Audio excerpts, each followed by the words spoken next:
How you doing? Making it work this morning, Anthony. That's what's going on here. You had some technical issues. I mean, I am a technical. Actually, I should just remove the word technical from that. Right. There's not a day that I don't have technical issues. How are you? Happy Tuesday to you. Give me some sort of a good news on a Tuesday. I'm actually in a great mood, but I can't give you. I don't have any good news at the top of my head. Well, I have some great. Well, you just bummed me out. You just like ruined my great mood. Oh wow! Why'd you ask me that question? What a jackass! My dad, or my son. I had a great dad moment. My son grabbed this permanent marker the other day and said, "Dad, this is a permanent marker, which means it will always be a marker." It was one of my greatest dad joke moments of all time. He's just great. Really, really just proud dad moment right there. Congratulations. Yeah. He's graduated. I mean, he is 20. So it's time I pass the baton down to him for really terrible jokes, really bad jokes. Anything, you want to talk about? You got any good? I had this like very philosophical moment. This question. So I'm reading a lot of philosophy right now. Wait, is that a joke?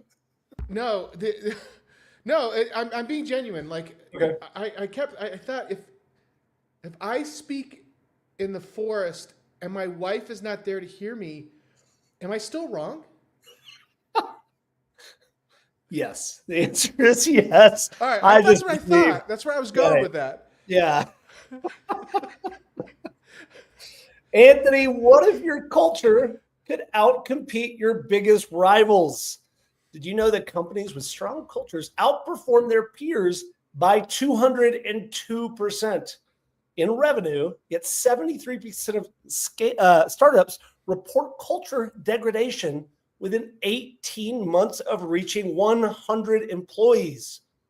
On GitLab's Sid Brandage. Sorry, GitLab founder. Let's just cross that. Supercalifragilisticexpialidocious. Yeah, one more founder that's not going to be on our show. Sorry about that. Faced this exact challenge in 2018. He discovered that their distributed first culture wasn't just surviving scale; it was becoming their primary competitive moat. This insight reveals how international culture design can transform a scaling liability into your most powerful strategic asset. Today on How to Founder, we're talking about managing culture in a larger organization. I'm your host, Chris Franks. With me is the handsome, bespectacled, well-coiffed, like you got a haircut again. I don't know how many haircuts do you need. More than one. Yeah, that's a solid play. Mr. Anthony Franco. Anthony, it's good to see you again. We kind of had a guest no-show, but I'm actually excited about this because you have done this a couple times in your career, thinking specifically with Effective about how you grew that company so fast and how, what was the good about the ugly? Oh, I'm so embarrassed. I totally came prepared with the wrong... I thought we were talking about yogurt today. I didn't. Yeah, we could talk about yogurt. I had yogurt recipes and how to culture it. And all right, I got to reset. Ladies and gentlemen, I give you Anthony Franco, culture and yogurt. Culture. Wow. Yeah, we just lost half of our. That was that stupidity. I'm sorry, everybody. I already pissed off one founder by not being able to say his name, which is great. All right, Anthony, let's get into the meat here. We've scaled up. We've started. We had this thing, and we're growing it really, really fast. We're starting to hire rapidly. This is the time. This is the time when culture breaks down most frequently in startups. It's usually in that kind of middle management range. Why do most founders get this wrong? Why is it that sometimes in this stage, the culture breaks down so dramatically and so quickly within companies? Yeah, I would like to take credit for the amazing culture we had at Effective, but in reality, it was my co-founder that really had the foresight to think about this in a very deep way. I didn't, and I learned a ton from Rob on this. Me, it's just like we're just going to produce great work. Like culture doesn't matter. We're just going to do good things.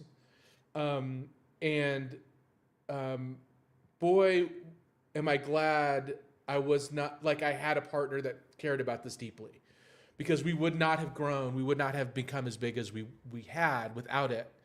It's incredibly important, and I think you're right, because once a company gets, look, when you're less than 10 people, there's no communication plan that's needed. You're all like talking to each other all the time. We used to do job interviews, and the whole company came to talk to the new person. We'd go out to lunch, and we'd interview people at the subway down the street. We were still poor, so as we grew, it became a little bit nicer restaurants, but it was usually Subway. Bennigan's And after that, maybe Chili's. I don't know. yeah, Chili's. Right. um, so culture is, I would say, a lot easier when you're small, because the people that are there, that are in it with you every day, and you define the culture. It's your personalities.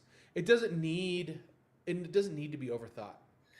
This is Unless one of you're an those things. asshole, and then No, it's- then I mean, the culture really is the personality of the founder, and if you're a jerk, then you're gonna have a jerky culture.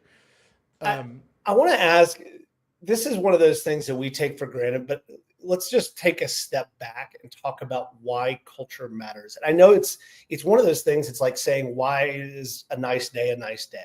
It's almost indescribable. But Peter Drucker famously said, culture will eat strategy for lunch. What is it about creating a culture in a startup that does create better outcomes and better work? In your case, you were saying, look, the work is the thing and culture will follow. And Rob was saying, no, culture will create better work. But that's something that we sort of take for granted. Let's just dig into that just a little bit more. Why? What is it about a good culture that will create better work and outcomes? Well, let's define what culture is. So I think you're absolutely right. It's like when you say culture, it's like we're gonna focus on our culture. Well, what does that mean? Right. And we all start with like mission, vision, and values, and I don't want to like disparage those, but because those kind of do matter. But how do you? But to me, culture is: are you actually living your mission, vision, and values? I think the thing that popped into my head was, how they say that it's like integrity is the thing that you do when people aren't watching. To me, culture is the behavior of your employees and your team when a founder or a direct, CEO is not right there guiding it. It's the decision making that they make and what's the framework that they use to make those decisions. And so I do think that your vision, your mission, important. Your values become critically important here, because that is culture. I think when you're creating your mission, vision, and value statement, you have to really when you create values, you have to really think about how do those manifest. Essentially, culture is how your values manifest in your organization. And you can let that happen. Like your company will have a culture. Yeah. But is it purposeful, or is it just happenstance? It just happens based on what everybody feels in the moment. And the one of the tactics. So getting into tactics, how do you implement values within an organization? Well, it starts at hiring, and in reality, it starts at making sure the questions that you ask in an interview, the questions that your teammates ask, the process by which you bring people on, have those values woven in to that evaluation process. You have to make sure that you are interviewing for like curiosity. Like if curiosity is one of your values, you have to think about how do you pull curiosity out? How do you understand if this person's curious or if this person is just going to do exactly everything that you tell them to do? So I think it starts at interviewing. What do you think, Chris? Well, I'm just going to tell you a story. You and I both know kind of a longtime friend. I won't use his last name just in case he's embarrassed by this, but he shouldn't be. But his name is also Chris. Worked with me for years. He was such a guardian of the culture that when people were interviewing at Clever Funnel, he would pull out our machete, which we used to play real life Fruit Ninja with. You know, we would occasionally bring bananas and play Fruit Ninja. And he would bring it out in interviews just to make sure people wouldn't cower. Because if you couldn't play Fruit Ninja with us, you probably weren't going to fit in with us as a team. And so we just had to bring the machete out from time to time. Just that's really funny. Final interview. On that. So for the longest time, we had only one policy in our employee handbook. We were anti-establishment is how our culture was for a while. So we used it as a badge of honor that we only had one policy, and it was a no wedgie policy. That was our policy in our employee handbook, and we told people that in the interview. And if they didn't think it was funny, we kind of just knew they weren't going to make it. Also, it just makes you think, if I'm interviewing for you, it's like, well, how many wedgies did they have before this policy? Wedgies a normal experience? One, and we had to put it in the employee handbook. We had one wedgie, and I was like, that's enough. It was you and your co-founder, and after that, decided it got weird. Okay, so we now know the culture, what culture is, we've defined it. I think that we've gotten to a place, but maybe just touch on it one last point before we move on how to build it, on how that thing helps build better outcomes as you're scaling up. I mean, just in your opinion, give me a quick thought on that just to make sure that we cover it before we move on to the how we do this.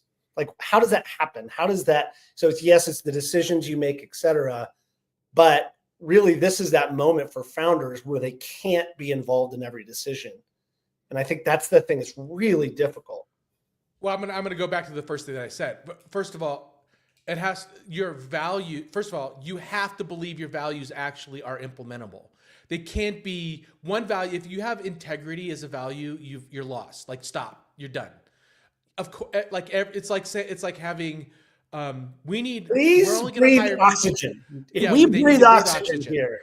Do you sleep at least 1 hour a night? All right, that's one of our values. No, but so you have to really think about the values in your company that are going to distinguish your delivery in the most impactful way for your customers. And then that has to like permeate. It has to be a part of everything. It's how you write your job descriptions. It's how you interview. It's how you do your employee evaluations. It's woven in your SOWs if you're communicating with clients. It's written in all of your copy when you're communicating to customers. It is how you live as an organization. So if it's on a post, but I had somebody that used to work at Warner Brothers, and they said, the moment your values go up on a wall on a poster, the company is lost. So I kind of agree with her and kind of disagree with her. Like you want to make sure it's pervasive, and that's one way to try to make it pervasive. But it also needs to be a part of every conversation.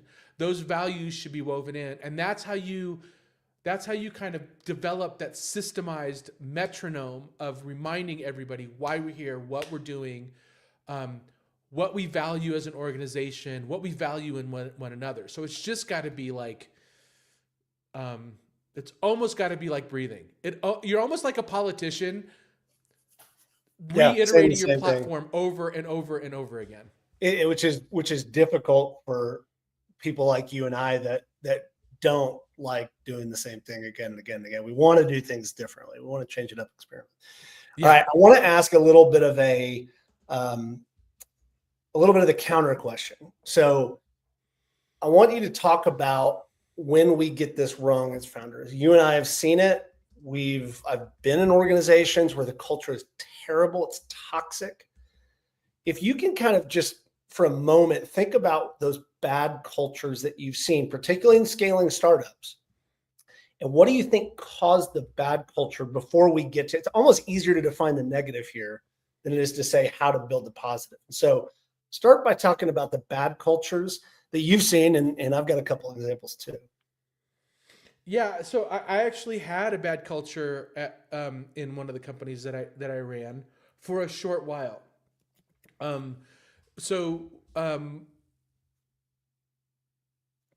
There was one particular individual that nobody liked. I'm going to give you two stories actually. And they're both related around one person, two different people, but an individual that was causing havoc in the company culture. At Effective, we had a salesperson that just was not a kind person. And always disparaging me and Rob and the leadership and, oh, this thing should be different. And we screwed this up and we screwed that up. And he was our top performing salesperson, brought in more work than anybody else. And essentially I was having a conversation with me and he dared me to fire him in that conversation. Ooh. Guess what happened? I mean, you better have fired him. Otherwise it'd be a terrible story. Yeah. Like, all right, if you want it, you're fired. Yeah. That immediately changed the culture within the organization. It's like top performing salesperson, culture's more important than revenue. Was it a hard decision? In hindsight, I should have been more reflective on it instead of like instead of a testosterone contest, I should have been like, Brandon, I'm going to call you. I shouldn't have said his name, but I'm going to call you back and I'm going to talk to Rob. It's also your cute little nickname for me too. Well, you can just say it was me. It's fine. It's just fire me. I was going through a tough time. It's fine. Yeah, I was good. But ultimately I fired him and it was absolutely the right decision. Made a lot of those easy calls. Like somebody's obviously not a culture fit. Those are easy. The harder one was an individual that didn't get along with 70% of the staff. And I had to fire the 70% because he was a good dude. Much harder to do. Much harder. And it takes a lot more reflecting because you got to figure out whether or how did those 70% come in? Right. And how did you attach yourself to them but in that case, firing the 70%, did it fix it? Like completely. The people that stayed liked this person a lot. He was idiosyncratic. Like he was unique. He had quirky ideas about things, but and sometimes political and not always like politically correct, but in his heart, he was such a good he is such a good person. Cared about the people he worked with. He wanted at work to have a conversation about difficult things because he just valued ideas, but in a way that he cared about everybody in the organization. And so it took a while for me to I kept having these conversations but do you think this person has a bad heart? Do you think he's wrong? Do you think he's coming from, does he have good intentions? And it was always yes. And I'm like, then the problem is you, not him. Yeah, that's an interesting point. My example was there's a startup that I was around for a very short period of time, but there was such a competitive culture between the two parts of the organization that in the afternoons on Friday, it's like part of their hiring thing was like, oh, and then we have happy hour on Friday. And it's like starts at 3:30 and then we come together. But the organization was so split and so competitive amongst the different factions within the organization that I walked into the happy hour expecting to see people talking and drinking. And it was like a middle school dance, Anthony. It was like on one side were the people that were doing the work, and the other side were the people that were selling the work. And it was like they were staring across. Maybe a better analogy is it's like the Sharks and the Jets, man. They were so angry at each other.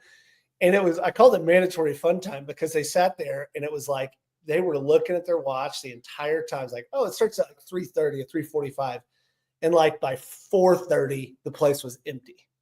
It was not hanging out. Have you ever heard of the set of Planet of the Apes? Oh, yeah. Then they did the same thing in Animal House, right? Where they created sort of the tension between. Well, no, it just happened. It happened to be that way on the set of Planet of the Apes, where the people dressed in orangutan costumes hung out by themselves. The people in chimpanzee costumes, like they self-organized in the costumes that they were in. It's very weird. That is very strange. All right. So how do you fix that, Chris? So that's how do you fix that? First and foremost, I think that we've touched on one of the major points, but let's assume for a second, it is your job. As a founder, it is your job, right? Like it is the job of a person to come in and be like, hey, as a founder, I have to do this. I can't be the person that delegates culture. And I'll give you a couple of examples. I've been in organizations where I'm going to hire a dean of culture, or I'll hire a VP of culture. That's kind of part of their job. Yuck. It doesn't feel great, does it? No, it's awful. Yeah. So I think that that's one of the first elements here. First of all, agree, disagree. You have to own the culture. It's part of your deal, right? Yeah. I mean, can you hire somebody in the organization that is solely responsible for culture initiatives? Maybe. It feels ping pong table to me. That's how it feels to me. It feels like .com bust era. We care about our employees. We have ping pong tables and cots in the back where you can take naps. That's not culture. And remember, we're talking in the premise. We're talking you've now grown to 100 people, which is a lot of employees here, right? At that point, I still think the culture comes from you, the founder. And if you bring in a professional CEO behind you, then it's the CEO, and you got to get out of the way. But it is about you, and it is about what you believe, and the founding team, I think, becomes the most important piece here. Yeah, I mean, look, it breaks with that person. If the CEO is doing things that are obviously not a culture fit, like going to a concert with their side chick. I mean, to a Coldplay concert. I just think they got caught up in the moment. It's Coldplay. How do you not get caught up in that moment? It's just sort of. But so if the CEO is, if the culture's just words, you can see it by how the CEO lives them or doesn't. If the CEO is not ethical, guess what you're going to get? A bunch of unethical employees. If the CEO is a jerk, guess what? If the CEO is not walking the factory floor, if she's not talking to customers and engaging with employees and visiting people's desks randomly and engaging with everybody in the company and really trying to figure out how to make the company better, really doing the work themselves, then it's their fault when the culture goes sideways. I don't care if you have 100 or 100,000 employees. You have to do that as the leader, and then you have to expect your direct reports to do the same. When was the last time you walked through your customer service center and talk to the 50 people that work there. When was the last time you did that? When was the last time you went to your marketing team and just said, what are you guys stressed about? What is not working? When is the last time you talked to a customer directly? If you can't remember the last time, then you have some self-reflecting to do. Yeah, I mean, it's. I think one of the really interesting components is, you said it earlier. There's a culture in your company. Either A, you define it, or B, you let the company create its own culture, and you may not love what you find. All right. So a couple of other questions here just to get to tactically. What are the stories? What's the myths around this? And we said a couple. Oh, it's about ping pong tables. It's about things, right? It's about, the candy wall. It's about the fridge is always stocked with beer. What are some of the other myths that you've heard and participated in the startup world that we think create culture, but actually have nothing to do with the actual culture? So a bunch of coming to mind. The most divisive topic on culture is working from home. I think work from home is a really interesting case study in what culture looks like. Hot take. What's your current take? I think the answer, like everything in my life, it depends. If your entire company is work from home, fine.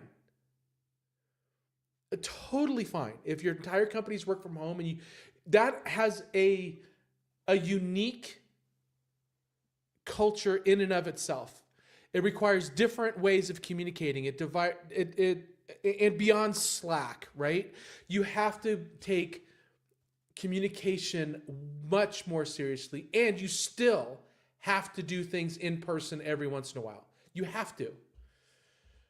But if your company is a hybrid of work from home and work at work, I've never seen that work effectively. You are creating an us versus them mindset. If you have something where if you're a services, or like if you're a restaurant, you can't have a work from home culture. Like the influencers, in quotes, that say if you don't value work from home, you're a terrible boss. What is a restaurant supposed to do? What is a factory supposed to do? You have to work from work. And so if some of your employees have to show up, then all of your employees should have to show up. It's a notion of like the very first thing that a culture needs to be is fair. Do you have one, Chris? Do you have another one that's like? I think it is exactly what you said. So the work from home thing is so huge and it's so difficult. I will tell you that almost every CEO I talk to and founder wants people in the office specifically for this reason. Secondarily, I just read a study that said working from home actually makes people happier.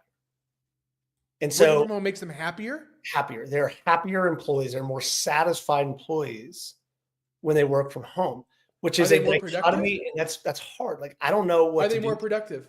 I don't know. And it's the piece there is that I think that just defining it right up front and being very consistent, I think it's a very difficult thing.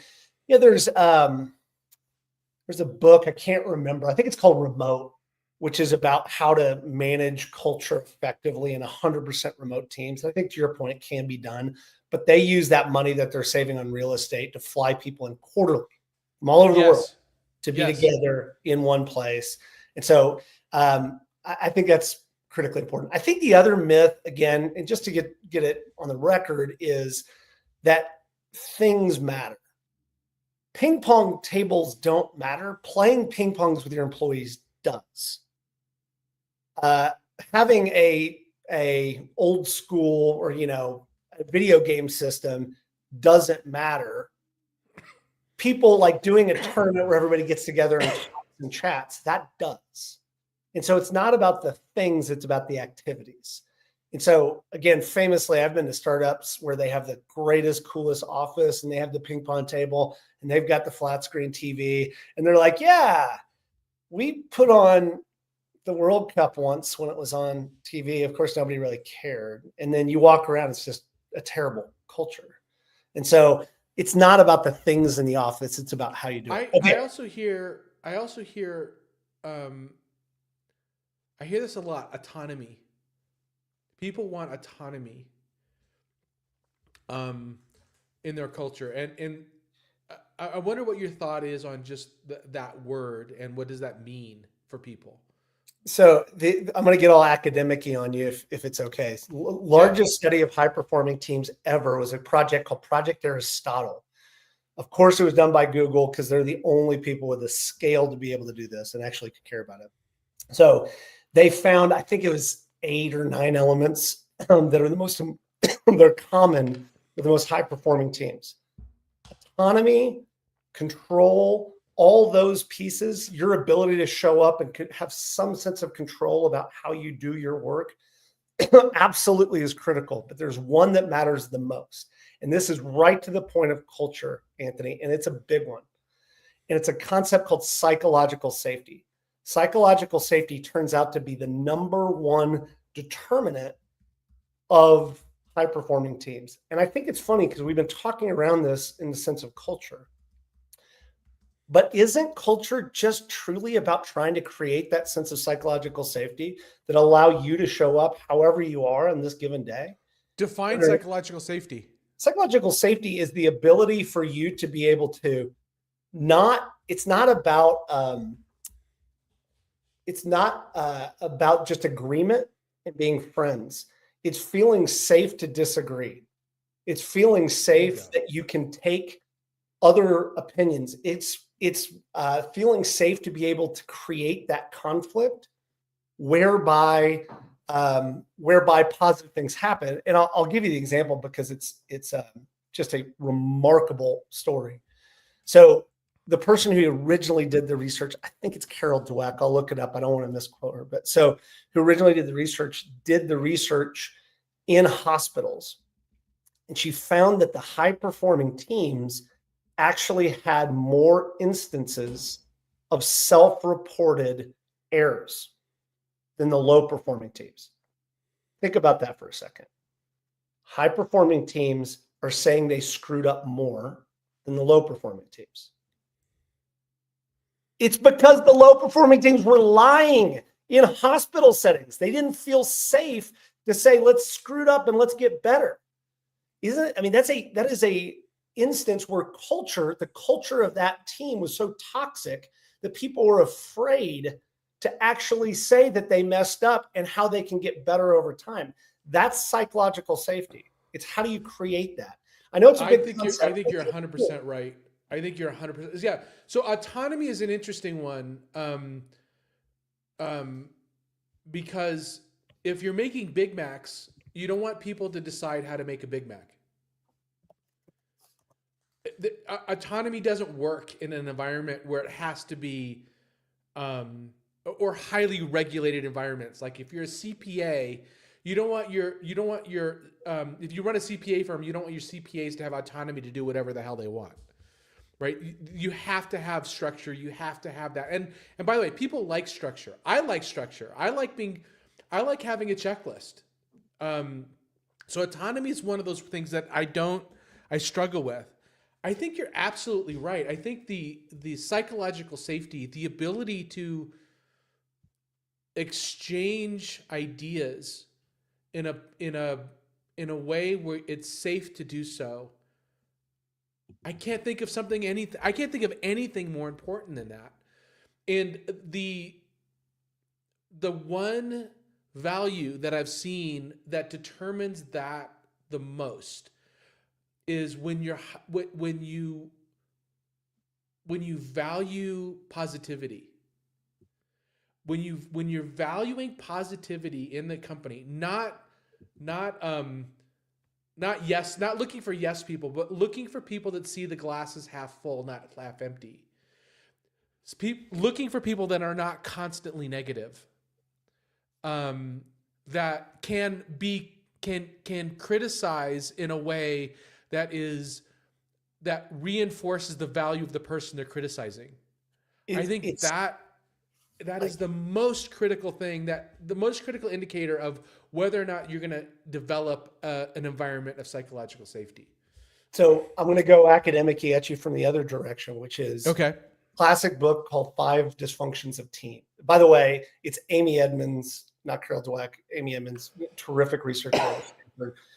Watch her TED Talk on this. It's absolutely incredibly important. And there's been tons of work on psychological safety afterwards.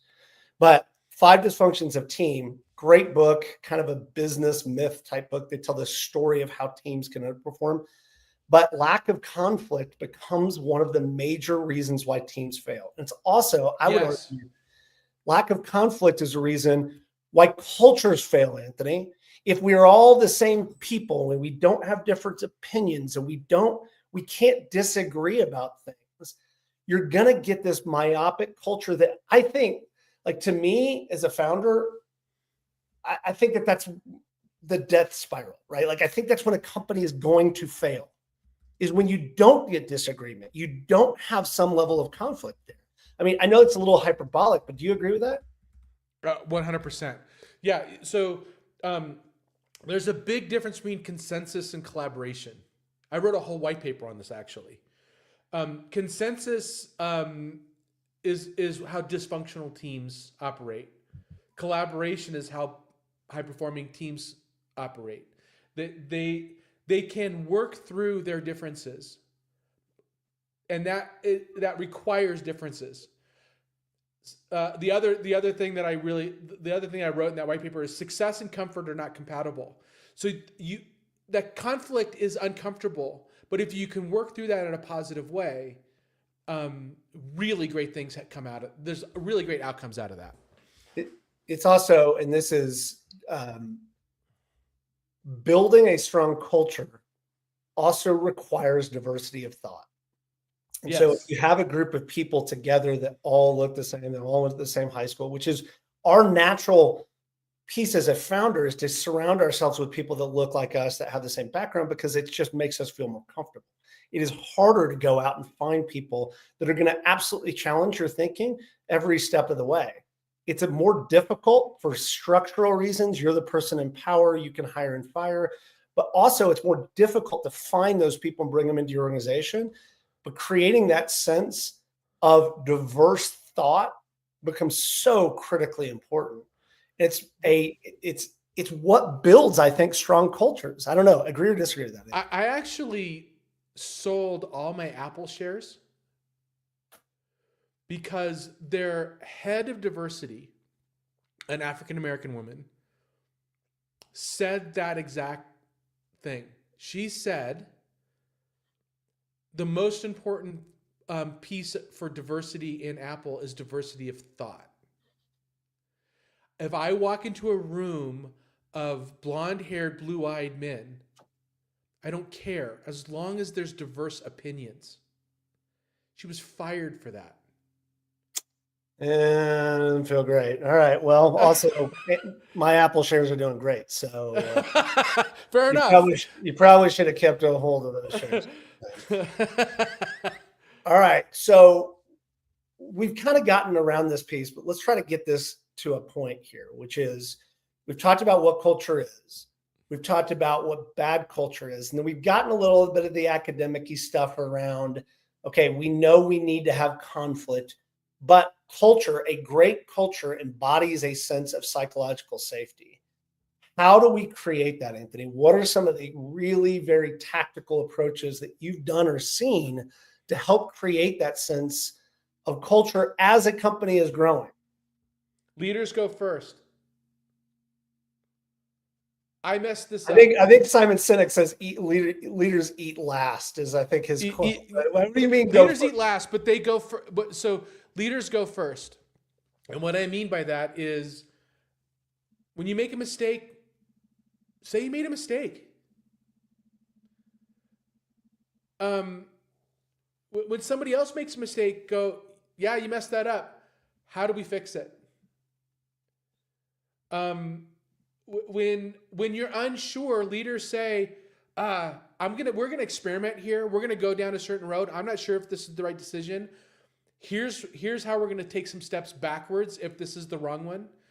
The two-way door philosophy that Jeff Bezos has.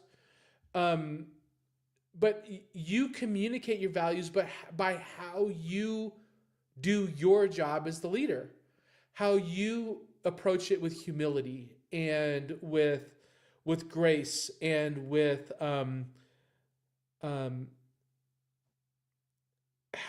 you make decisions and how transparent you are is going to show people that it's safe to do that too. You're touching on another huge academic topic here called growth mindset. And growth mindset has reached. Well, I'm a lot smarter than I look. Yeah. Growth mindset is this idea of showing up with humility and saying that I'm going to learn as opposed to doing that. And it's so critical for leaders to be able to do that because it can demonstrate. That's Carol Dweck, by the way, is growth mindset. But really great research. No way we have time to dig into that, but it is that idea of showing up with humility. I also like when you said go first, because I was reading, I was actually rereading it, but Tim Ferriss has a book called Tribe of Mentors, short little elements about all the people he's interviewed. And he was talking about Gabby Reece, very famous volleyball player, played professional volleyball, and just an incredible athlete. And she says, it's about going first, which is when she is showing up, she tries to be the first person to make eye contact and smile. She tries to be the first person to create that bridge. She's beautiful. She's 6'4", model, good looking. She goes, it's so crazy when people see her and feel standoffish, but the moment she makes that effort and tries to be more accessible, how these walls just break down. I think that's a very strong point. All right, wrap this up for us, Anthony, before we go in this speed round. Anything else that we can do?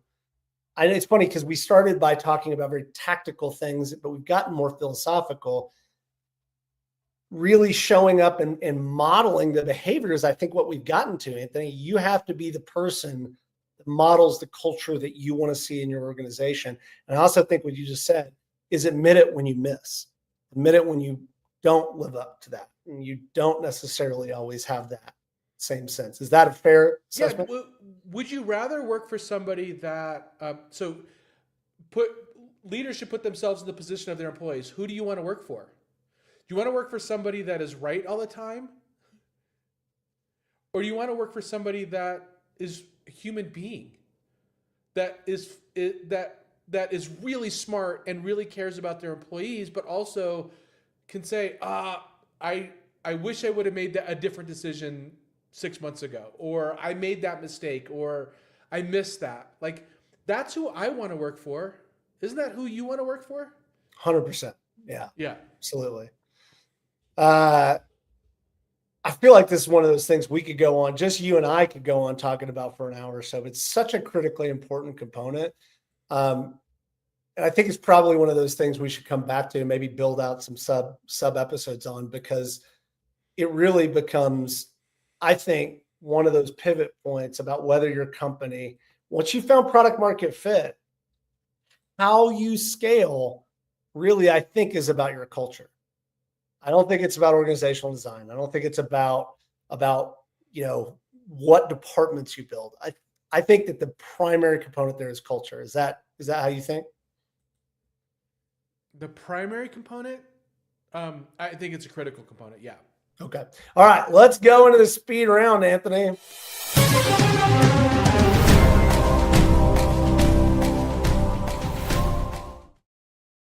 Woo! Getting fired up after we've talked all this academic-y stuff. All right, Anthony, do you hire for cultural fit to maintain consistency, or hire for cultural evolution to drive innovation? Fit. Culture fit. Implement strict cultural process to preserve values, or maintain flexibility to adapt quickly? When it comes to culture, I would say you need to kind of guard your culture over everything. So I would say strict. All right. Be strict on culture. Centralize cultural decisions to ensure consistency, or decentralize to empower local teams? Great question. I think you need to do both. Invest heavily in cultural infrastructure now, or bootstrap your cultural initiatives until you're profitable. What is cultural infrastructure? I have no idea what that is. I think it's more like, hey, we do offsites. Like if you're going to be a remote team, we fly people in. Like that's expensive. It's hard to do when you're not making any money. So you could do a lot on a little for culture. So I would say bootstrapped, definitely bootstrap until profitable.